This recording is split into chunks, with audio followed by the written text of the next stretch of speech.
Howdy folks, welcome to episode number 31. Once again, we are going to begin by looking at our quest log. So these are the two quests that will lead us to the Lotus Assassin Fortress. There's also the bounties we can do.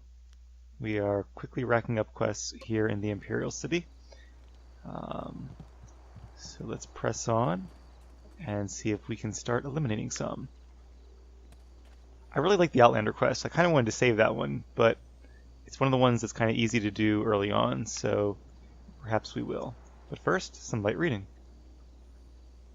Or not. Configuration of the snake. It's another one of those special items we will save for later on. I can't believe that I went through the entire game without realizing what these were for. I guess I found them, I just wasn't sure what to do with them. It is a little hard to figure out, but at this point I do know, and it should be a lot of fun. Welcome, friend. The lecture won't be starting for a little while, though your enthusiasm is appreciated. I wouldn't worry about seating. Those interfering philosophers had made sure that very few people will be attending the lecture. So, is this the guy that has ties to the Assassins? I suppose so. This reminds me of undergrad a lot, because there were always like lectures going on, and all your professors made you attend them for assignments. Some were interesting, some less so. I see. Could I ask you some questions? Certainly. We can't learn without asking questions. How can I help you today? Can you tell me where to find the Inquisitor Recruiter? What? That's quite a question. I'm not sure who told you, but I'd appreciate it if you would keep your voice down when asking those kinds of questions. Nobody here suspects me to be anything but an overzealous scholar, and I'd like to keep it that way. So you want to know about the recruiter? You have a flying machine, do you not? Yes, I know about that. Go back to the landing area and someone will meet you there. He already knows who I am before I even came here. That's a little suspicious, but okay. I also think it's funny that people are afraid to speak out against the Lotus Assassins, and they're also afraid to speak out in favor of the Lotus Assassins.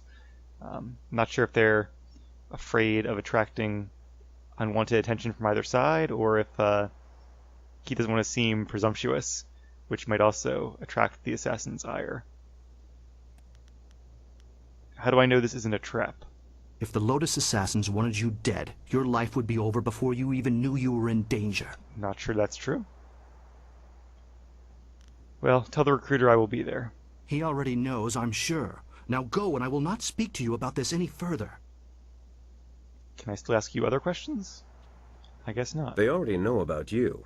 That means one of two things. Either the princess is exceptionally good at spreading rumors, or they're desperate for new people. Maybe they realize I fought off the guards well? The safe bet's on both of those being true. I don't think you'll have any trouble catching the attention of the Inquisitors. I just hope I don't draw too much attention.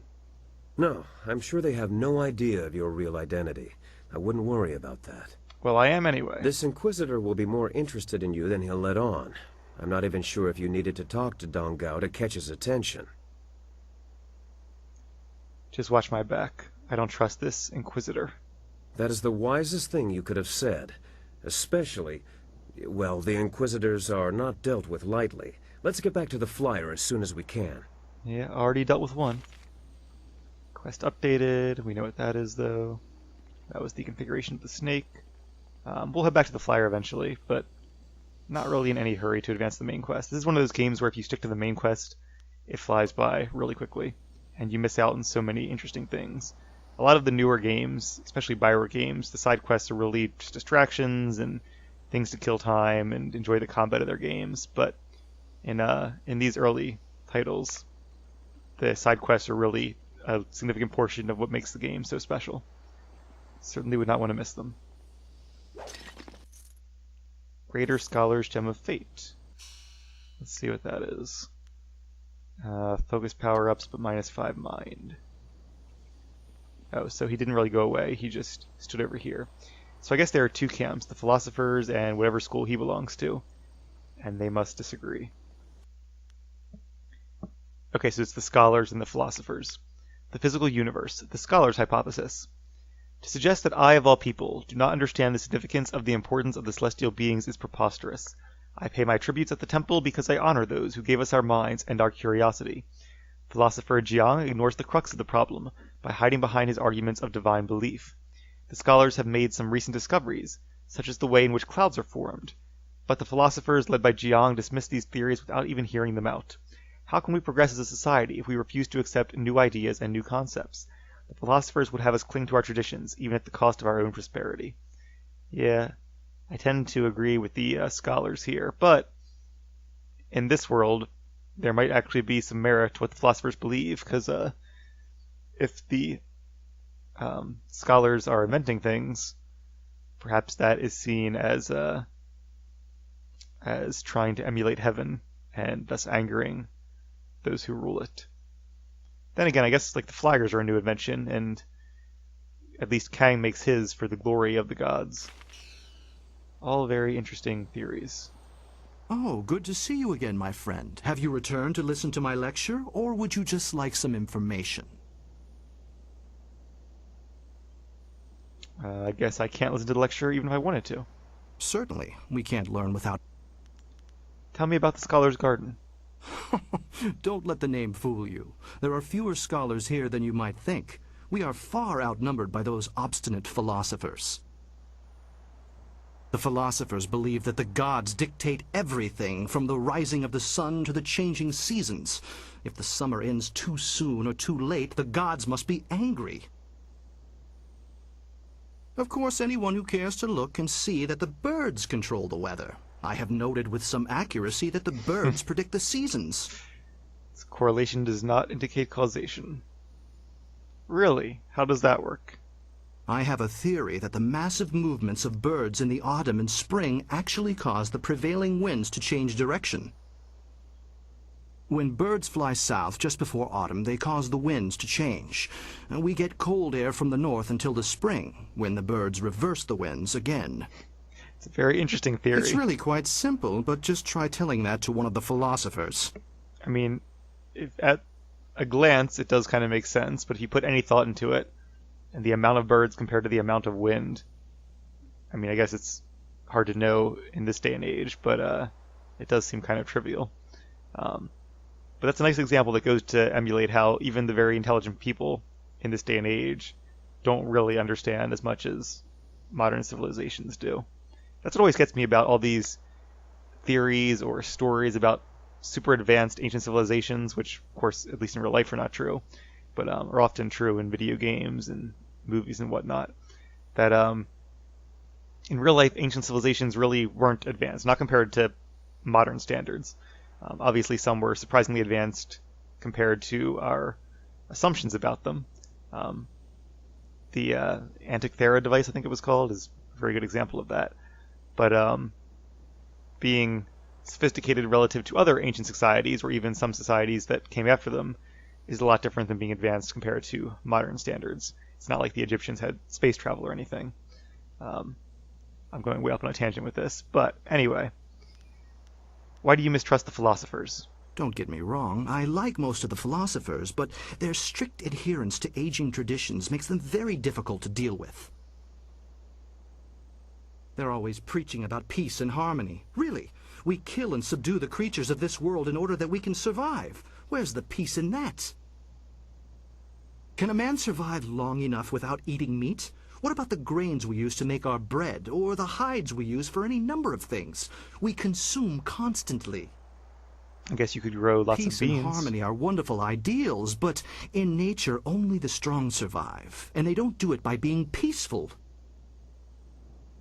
So they're kind of equating the scholars with the closed fist and the philosophers with the open palm.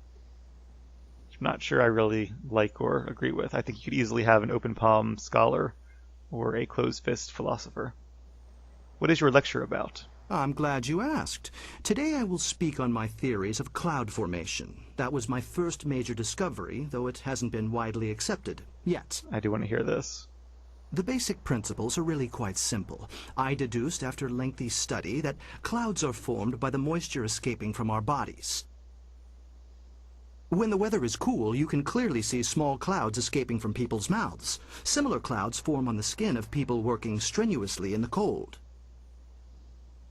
These clouds of breath rise up and collect near the tallest peaks, where it is almost always cloudy. This was one of my finest discoveries. I love that theory. There is, I guess, some evidence towards it, but completely wrong conclusion. But at least he's, putting theories out there. And if nobody puts any theories out there, then you'll never find the one that's true.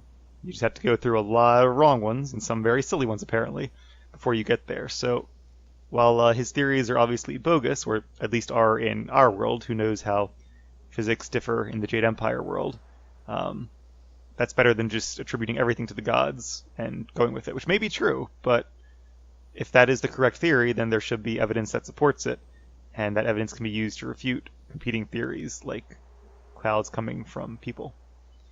And that's an easy experiment to create too. I guess they don't really have the scientific method at this point, but look over areas that don't have a lot of people in them. Are they less cloudy? I wouldn't think so, but that would easily lend evidence to or against the theory.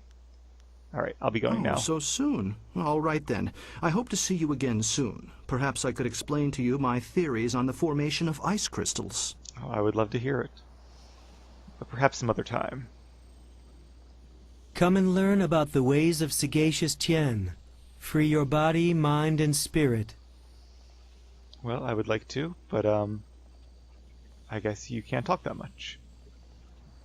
I find the scholars endlessly amusing. Talk to a few, and you'll understand what I mean. I already have. Lost? What can you tell me about this area of the city? The Scholar's Garden is a quiet place. Quiet until a pair of the scholars break out into a debate, that is. Certainly a lot of knowledge being thrown around this place. I'll let you decide for yourself how much of it is worthwhile. Alright. Be about your business? I love that floating head over there. There are definitely magics in this world that allow things to defy gravity, as you can tell by those pirate ships or these rocks. Quite a few rocks indeed. Or that head, or of course the Imperial Palace. It must be difficult though, because we don't see it too frequently. Here's another scholar, Scholar Kongyu. I hope you're not here to pester me. I'm a very busy, important, and educated man, you know. Is that so? What sort of studies keep you so busy? All manner of studies. The history of dramatic systems, applied theology, and, celestial integration. All of these are vital pursuits of knowledge. Those Not sound made that up. you would understand such lofty matters. Why don't you tell me more about the history of dramatic systems? This answer should be interesting. I have a question I would ask of this scholar, if you would permit me. Well, you see, drama can be broken down into several systems, and I study the history of those systems over time, how they've changed, and that sort of thing. That explains nothing. My friend would like to ask you a question, if you don't mind. Well, of course not. A student of theater, are you? I was just wondering about the recent shift in dramatic presentations away from the customary iterative productions where the fourth wall is regularly deconstructed. I guess he is into plays. Does the shift towards more codified productions with barriers established between the presented world and the actual environment create a more immersive experience? Big words, but I think I actually understood that. Well, That's what I thought. I think Sky's more of a scholar than this guy is. Oh, that's funny. Oh! I would not have gathered that, but my character did. You know what? I think because I didn't figure it out in real life, I'm not going to pretend my character does. That would just feel wrong. But if Sky figured it out, that's fair game. Where did that come from, Sky? He's not the only one who's had to spend some time in hiding in this garden. I, however, did my research. This is clearly creative Yukong, though I'm not sure he's earned his name. of course not. Drat. This isn't working at all. How did you know? I thought he was just a dumb scholar. Your studies weren't very convincing. You're here to hunt me down, then. Lord Rento has it in for me. and I figured it would come to this. I don't suppose running would do me any good. Definitely not. If you run, you'll only die tired. How did someone of your skill manage to con a noble anyway? I was unjustly accused. I simply petitioned Lady Rento for some silver to support me as an actor. Patronage, it's called. She agreed, but her husband flew into a rage when he found out, and now I have a death sentence on my head. I actually believe him, because I It's feel not like fair. he's not creative enough to make this If you were up. a decent person, you'd help me get out of this city instead of taking me in. It's the only way I'll get clear of Lord Rento's wrath. Moral decision here. Do you have any proof that you were falsely accused? You need more proof than my pathetic attempt to pose as a scholar? How about the fact that Lord Rento was out of town when I bilked him? Not that anyone but Lady Rento will confirm that for you. Still, it should be apparent that I'm not some great confidence man.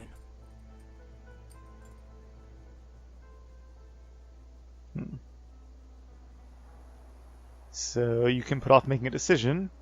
You can go ahead and collect the bounty anyway. You can ask him for a reward.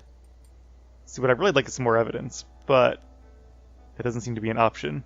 So, assuming my character believes him, he wouldn't do it for the money, which would be this choice. He would do it because it's the right thing to do. Well, I think I will help you instead of collecting your bounty. We should go see Captain Sen right away if you're sure. Is now a fair time to go down to the gate to get me out of here? Not right now. I understand. Attend to whatever else you had to do. And if you're still willing to help me, come back and see me. I certainly will, but I think that would teleport you back to the gate. I'd rather finish up here first. Alright, we'll look through those later.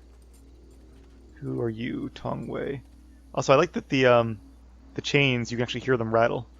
It's a nice little inclusion for the sound effects. What? Oh, I didn't see you there. This magnificent sculpture takes all of my attention, I'm afraid. Is there something I can help you with? Who are you? My name is Tongwei. I am a master excavator from the Valley of the Sprightly Stones. I am here to oversee the installation of this fine specimen of rock. Oh, okay, so the valley, they're actually floating stones that come from that valley. That's pretty cool. I apologize. I sometimes get excited when speaking about one of our grandest treasures. The valley is truly remarkable. I may have mentioned this before, but I think they actually did invent a real language for this fake language. But I don't think the tracks are actually matching that, because that would seem more expensive, whereas they probably did this as a way to save money and reuse the same few tracks of audio.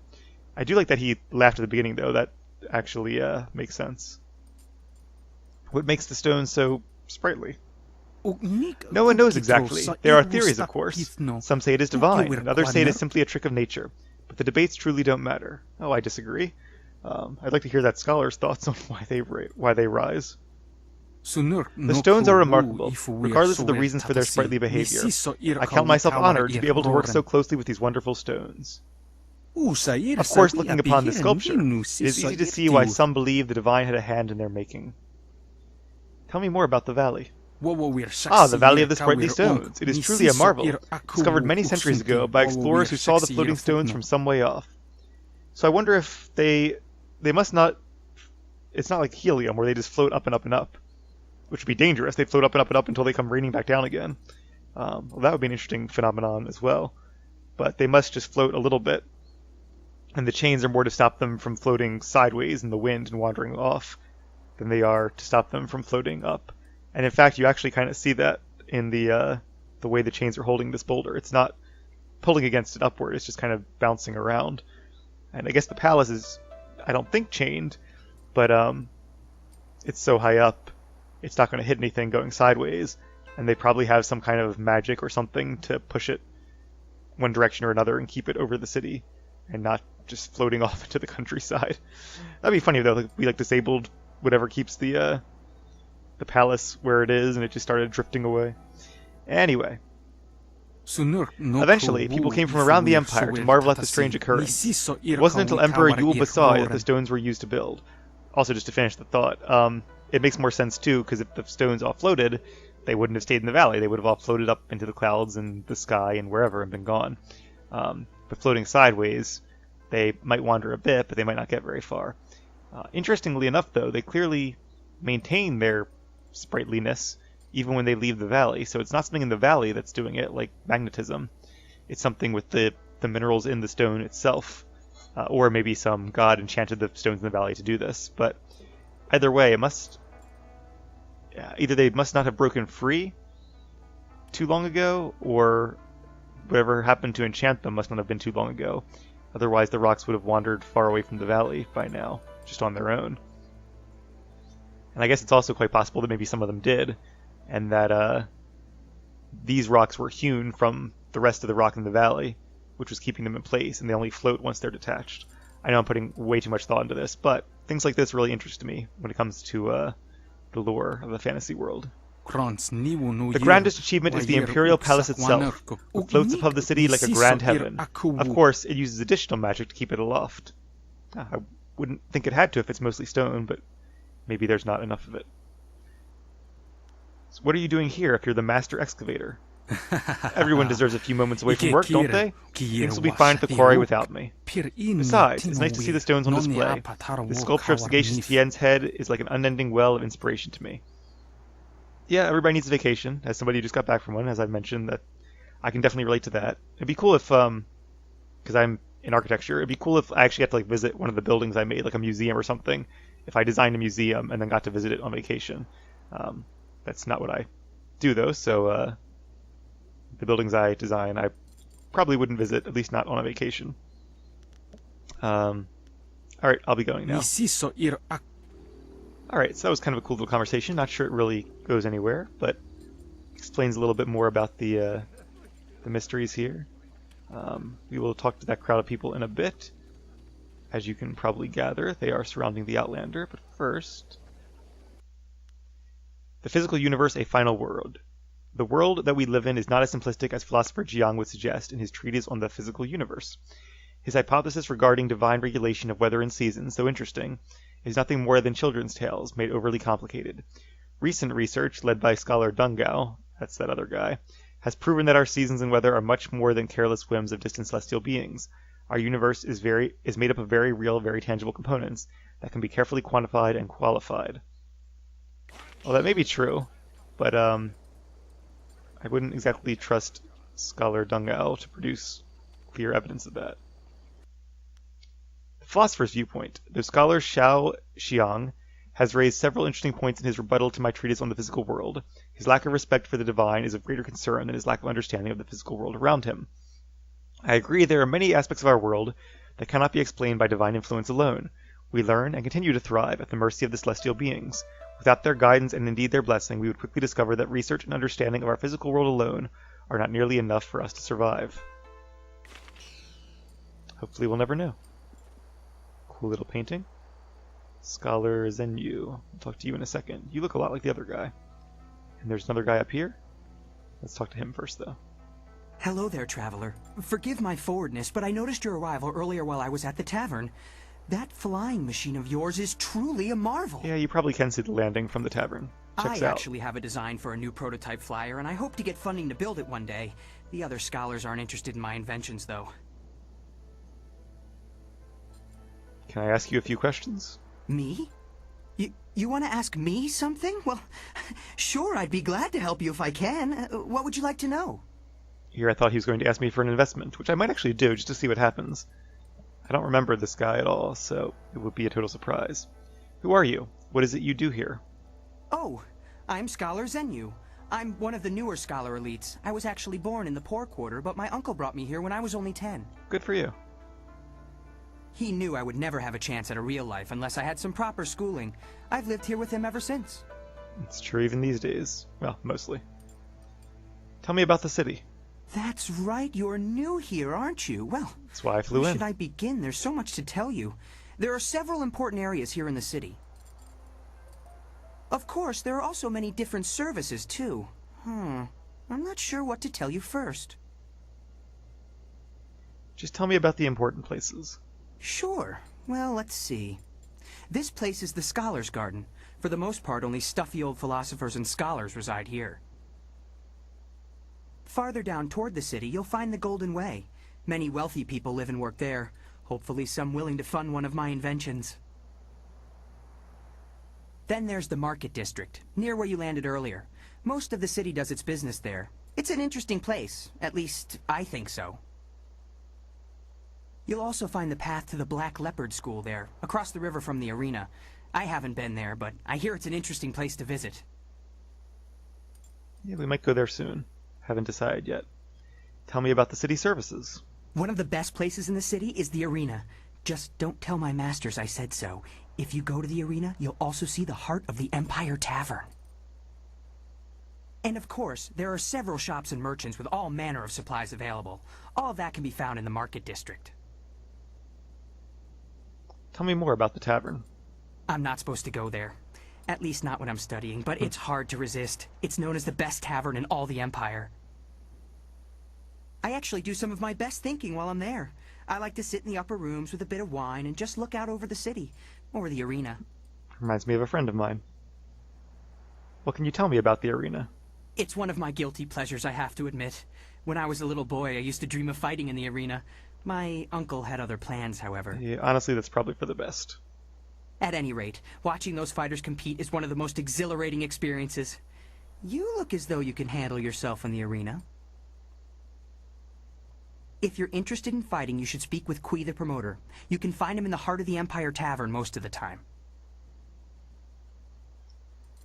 Let's go back to my other questions. Of course. What do you want to know?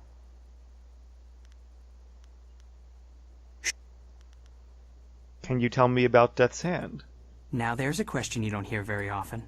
Not too many people like to talk about him. In fact, if I were you, I'd be careful who I ask. Everybody says that. I'm still not being careful at all. I'm not one to believe in superstitious nonsense, but I still wouldn't want to draw his attention. He's very powerful and very dangerous. Some people even suggest that he has gained some control over our honorable emperor. I find it hard to believe, but I suppose it's possible. So, what I'm about to say has minor spoilers for the 7th Harry Potter novel. But, so if you haven't read it yet or seen the movie, then maybe you want to fast forward a minute or something. But, one thing I really do like about that series and, Rowling's world creating is that the whole series they go about not wanting to say Voldemort's name. It's always he who must not be named, or the Dark Lord, or you know who. But and you think it's just people being cowardly and it's a superstition, but in the last book it's revealed that there actually is a curse or something he puts on the name so that they know when anybody says it, and presumably the only people who would say it are people who are brave enough to do so, which are his enemies and his worthy enemies. So that's kind of a cool way to actually put some force behind that kind of superstition, that sometimes being brave isn't always smart. Sometimes being brave is foolish. But anyway, so it kind of reminds me of this, that we don't want to say Death's Hand's name, but does it actually mean anything, or is it just superstition? Here, I think it's just superstition and fear. Anyway, have you heard any interesting rumors lately? A city like this always has rumors. Some people say the ghosts are angry and attacking innocent people. Another rumor suggests the Emperor is dying. Oh, we haven't seen him in a while. But I wouldn't believe any of that. Just because the Emperor hasn't been seen in a while doesn't mean he's ill. Perhaps he just wants some solitude. I wonder how long it's been. What else can you tell me about the Emperor? The Emperor is a wise and powerful man. How else could he have solved the drought so many years ago? I wasn't born then, but I've heard the stories. So he's younger than me. It's true that he hasn't been seen much recently, but I don't think it's anything to worry about. It's not like the Empire is falling apart in his absence. Are you sure about that? Maybe he's just taking a rest from all the hard work he's done. Nobody deserves a rest more than the Emperor. Guess he's not exactly big on transparency, though. You mentioned something about ghosts before. I think they are just rumors. I haven't seen any ghosts at all, angry or otherwise. If the ghosts are angry about something, why aren't they here right now? Because they're guards and Think of it. assassins. I don't know any one person who's ever seen a ghost. Well, you're looking at one. I prefer to spend my time and energy on things that are real. Designing a new prototype flying machine, now that's important. Alright, let's see if he has anything else to talk about. Nope, I guess that's it. Good fortune to you. All right then. Goodbye. Alright, that was a fun little conversation. Philosopher Shendel. Why do I feel like he's going to be speaking Thofan? Yes, come closer. I cannot see who you are. Is that you again, Zenji? No, it is not. I can tell by your breath. Hey.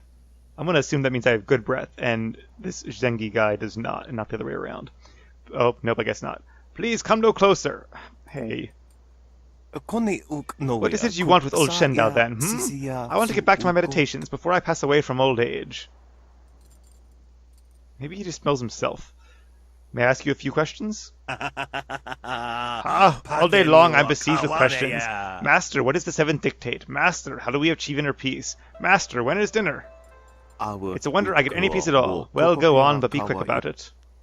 What is it you do here? If you don't already know, I doubt I can explain it to you. The ways of the philosophers cannot be described in such a short time. One thing I just noticed, the philosophers seem to all wear these blue robes, and the scholars wear the orange. I am the eldest philosopher here, so I seem to have no end of people chasing me about and asking inane questions. Tell me about Death's Hand. Oh ho ho, I see your senses have truly left you. You don't have to be a master to know that questions like that can get you into trouble. If you want to know something about that fiend, I suggest you ask him yourself, though I doubt you'd have the temerity to do so. Well, you'd be surprised then, old man. Doesn't seem fond of him, though. Scared, but not fond. Calling him a fiend. What do you know about the Emperor? Which Emperor? There have been many, you know? You must make your questions more clear if you want a clear answer, Obviously the current Emperor. This guy is supposed to be smart and wise. That should be an obvious facet of language he should be familiar with. Like if you say, what do you think about the president? You probably mean the current president of the United States, or the country you're in at the moment. I guess you could mean the president of your company if you're, like, at work. But, that would be a fair reason to be confused. But, yeah, if you're in Britain and you say, what do you think of the Prime Minister? Oh, which Prime Minister? You mean the other Prime Minister for 20 years ago? No, the current one. Anyway. I assume you meant Emperor Sun Hai. I can tell you I know a great deal, most of which you have no need to know. Well, I'd certainly like to. Suffice to say, the Emperor is a great man who has lived through many hard trials. He is far more powerful than any emperor I have known in all my days. The real question is where he gets that power, but I go too far. It is unwise to speak about such things, especially to people like you. What do you mean, people with bad breath? I'm searching for a Master Li from Two Rivers. I don't think I really need to say this because we know where he is now at the palace, but okay. That is not a question. How can this Li call himself your master when your skills are so obviously underdeveloped? This guy's just annoying. You've not even told me what this Li is a master of. Is he a master of moving or martial arts? How can I give you an answer based on such flimsy questions? Perhaps your master was so frustrated by your ineptitude that he decided to quit and leave his home in Two Rivers. I certainly wouldn't blame him. Did I mention Two Rivers? See, this guy is not as smart as he thinks. He's just, like... I'm sure there's a word for it, but, like... He's annoying to seem smart. But really, he clearly understands what I'm saying. Everybody does, and it's not being smart or insightful. It's just being thick and annoying. I just want to see the other choice again. Oh, I did say from Two Rivers. Alright, fair enough. I will be going now. Goodbye. I can't click on it. There we go. Good. You go now. May heaven guide you someplace else. Alright, fair enough. Guess we have one more guy to speak to. Philosopher Jiao. Oh, he's mentioned in a bunch of the scrolls. Greetings, and welcome to the Scholar's Garden. I am Philosopher Xiao, one of the many masters you will see here during your visit. I see by your accoutrements that you are not from the Imperial City. I hope your visit here is one of fulfillment and success. As Sagacious Tien once said, more valuable than silk are new friends in a foreign land. If you need anything, I will be glad to assist you. I wonder if he actually said that, or if, like many quotes, it was just attributed to him after his death by some person who will forever remain anonymous. I do like that they have so many people to talk to in this area, though. It would have been very easy to just put like one philosopher and one scholar, and everybody else just says like one line as you pass them. But we've talked to quite a few, and each one is different, so that's really nice. You are too kind, thank you. As Sagacious Tien once said, kind words and respectable attire are seldom a sign of true character. Only deeds reveal the intent of the soul. I am glad to help you in any way I can. Well, he seems earnest, but if I wanted to talk to Sagacious Tien, I would find a way to time travel. May I ask you some questions? I am honored that you would ask me, though I must warn you. The teachings take a lifetime to learn and cannot be taught in a day. How about a few minutes, because that's all I have left in this episode. Perhaps I could explain the core principles of Tien's teachings. I could recite the history of Tien if you like. Could you tell me where to put a period in that sentence? Because I think it's missing one. Explain the core principles of Tien's teachings. The teachings of sagacious Tien are very simple, but the implications are astoundingly complex. At the heart of the teachings are the concepts of harmony and discord. Also referred to as the way of the open palm and the way of the fist, one cannot exist without the other, but neither can they coexist in one person. Harmony with the world comes from understanding your place in the world. An ant that believes it is a tiger will never achieve harmony. In other words, accepting your place in the world and using your skills accordingly is the optimal way of following the path of harmony. Go on. Discord is the other side of the coin. People who choose the path of discord seek their own advancement over everything else.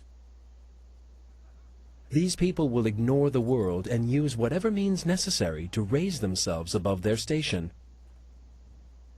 Sagacious Tien taught both harmony and discord to his students, for one cannot be fully known without the other. However, he himself followed the way of harmony. That makes sense. So, what I don't like here is that I guess there are things to be said about both harmony and discord. Just accepting your place and accepting the way things are is not something to necessarily be lauded, just as advancing for your own ambitions is also not necessarily always a good thing. Really what it comes down to is one is about keeping things the same, one is about changing things. But stability and change are not themselves good or bad. It depends if you're... I mean, it's really just common sense. Changing from bad to good is a good thing. Changing from good to bad is a bad thing. Stability is good if things are already good, and stability is bad if things are already bad. So it's really kind of irrelevant, but maybe I should start my own school of philosophy, contrary to Sagacious Tien's. Tell me the history of Sagacious Tien. Sagacious Tien was the first emperor of the Jade Empire. He was a philosopher and a leader without compare, unifying the warring factions of his time. His teachings founded this great empire, though there was very little written about Tien himself. Like Socrates, I guess. We do know that he brought peace to the people of the empire, and since that time, his teachings have guided hundreds of generations of followers. Alright, let's see what else I can ask him. Of course. Have I asked this yet? What can you tell me about the Scholar's Garden? The Scholar's Garden is the seat of learning in the Jade Empire. The philosophers and scholars who live here dedicate their lives to the pursuit of wisdom. Tell me about the scholars. The scholars are dedicated to unlocking the secrets of the physical world. Many still follow the teachings of Sagacious Tien, though some take their studies too far. I am certainly not opposed to their ways of study. Indeed, the scholars have made many wonderful and important discoveries. Like the formation of clouds. Tell me about the philosophers, though. We philosophers dedicate our lives to the study and teaching of the ways of Sagacious Tien. We believe in peace and harmony and balance. Many find it difficult to grasp the significance or usefulness of our studies, but we assist anyone willing to learn the ancient teachings. What can you tell me about the Imperial City? I am afraid I would not be the best person to ask, but there are others to whom I could direct you. It's very helpful. Who else could I ask? Well, let's go with this one. You live here. Why aren't you familiar with the city? A good question. I am sometimes saddened by the fact that I cannot participate more in the life that surrounds me. However, I forego these simple pleasures to remain focused on the learning and application of the teachings of Sagacious Tien. He's like more of a monk than I am. I am content with the choices I've made, but doubts cannot be completely resolved, and the city is a constant reminder of my decision. Is there someone else I could ask about the city? You could ask young scholar Zenyu. He spends a good deal of time in the city enjoying worldly pursuits. though he does not think his masters know it. I already spoke to him. There is also a man named Bai who works near the Imperial Arena. Yeah, talk to him too. Was that it? Let's see if there was Hello anything again. else. Questions. Of course. Questions lead to answers, answers to knowledge, knowledge to enlightenment, and enlightenment to peace. It's like the inverse Sith quote. The teachings of Sagacious Tien are based on these precepts. I would be honored to assist you if I am able. I guess the only one we didn't ask is this one. Can you tell me where to find the Inquisitor Recruiter? Ah, well, that is a delicate issue. The recruiter is not so easy to find. I'm sorry, but I can't tell you much more than that. Alright, I guess that's it then. As you wish. With luck, the winds of heaven will bring us together again one day. Farewell. Yeah, we shall see. Alright, so, sorry this episode was a lot of talking and discussion, but what did you expect from the Scholar's Garden? When we come back, though, we will be doing the Outlander quest, which is probably my favorite side quest in this entire game. I at least can't think of any that would rival it. So, I definitely hope you guys stay tuned for that. Trust me when I say you are going to enjoy it.